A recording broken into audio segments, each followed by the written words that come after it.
केंद्रीय कर्मचारियों के बीच इस वक्त 8वें वेतन आयोग की चर्चा खूब हो रही है। इसके साथ ही सोशल मीडिया पर इसको लेकर कई तरह के दावे किए जा रहे हैं, जिसकी वजह से लोग काफी कंफ्यूज हो गए हैं। वहीं लाखों लोगों का ये भी सवाल है कि 8वें वेतन आयोग के लागू होने के बाद सैलरी कब बढ़कर आएगी। कुछ लोगों का कहना है कि सैलरी जनवरी से बढ़कर बैंक अकाउंट में आएगी। वहीं कुछ लोगों का दावा है कि सैलरी बढ़ तो जाएगी, लेकिन अभी बैंक अकाउंट में नहीं आएगी। अगर आप भी इस तरह के सवालों का जवाब खोज रही हैं, तो चलिए हम आपको सारे सवालों का जवाब देते हैं। क्या जनवरी में आएगी बढ़ी हुई सैलरी? केंद्र सरकार ने 8वें वेतन आयोग को मंजूरी जरूर दे दी है, लेकिन आयोग को अपनी सिफारिशें देने में लगभग 18 महीने का समय लगेगा। इसके बाद ही सरकार उन सिफारिशों को लागू करेगी। रिपोर्ट्स के अनुसार वेतन संशोधन 1 जनवरी 2026 से प्रभावी हो सकता है, यानी जनवरी 2026 में तुरंत बढ़ी हुई सैलरी नहीं मिलेगी।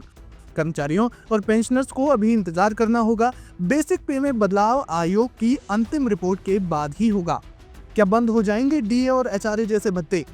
सोशल मीडिया पर यह भी दावा वायरल हो रहा है कि 8वें वेतन आयोग में डीए और एचआरए जैसे भत्ते बंद हो जाएंगे। हालांकि इस पर सरकार ने साफ किया है कि कर्मचारियों और पेंशन भोगियों को परेशान होने की जरूरत नहीं है। 8वें वेतन आयोग में भी डीए और एचआरए जैसे भत्ते मिलते रहेंगे। क्या 8वें वेतन आयोग में मूल सैलरी में मिल जाएगा डीए?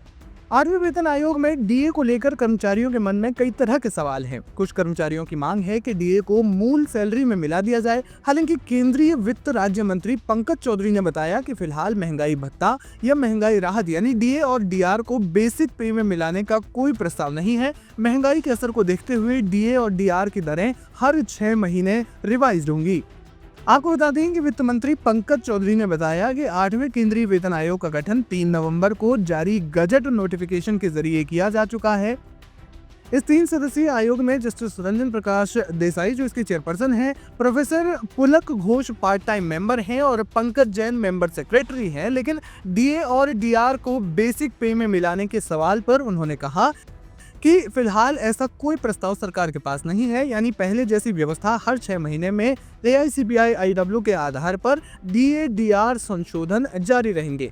इसी वजह से कई कर्मचारी समूह निराश दिख रहे हैं। टीओआर जारी होने के बाद कर्मचारी यूनियनों ने कई आपत्तियां उठाई हैं। सबसे बड़ी नाराजगी ये है कि इस बार टीओआर में पेंशनरों का साफ जिक्र नहीं है, जबकि 7th पे कमीशन में ये स्पष्ट रूप से शामिल था।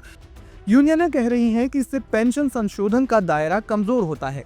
इसके अलावा टीओआर में ये भी नहीं लिखा है कि नया पे स्ट्रक्चर कब से लागू होगा, कि 1 जनवरी 2026 से या फिर किसी और तारीख से। साथ ही स्टाफ साइड जीसीएम का कहना है कि सरकार ने उनकी मांगें जैसे न्यूनतम वेतन तय करने का फॉर्मूला, वेतन संपीड़न की समस्या का हल और वेज डिवीजन के सिद्धांत टीओआर में शामिल नहीं किए हैं। यूनियन का आरोप है कि इस बार इस्तेमाल की गई भाषा 7th पे कमीशन की तुलना में ज्यादा सीमित है। कुल मिलाकर कहा जा सकता है कि 8वें वेतन आयोग को पूरी तरह से लागू होने में अभी समय लगेगा और सरकारी कर्मचारियों को उनकी जो बढ़ी हुई सैलरी है वो उनके अकाउंट में आने का इंतजार अभी करना पड़ेगा।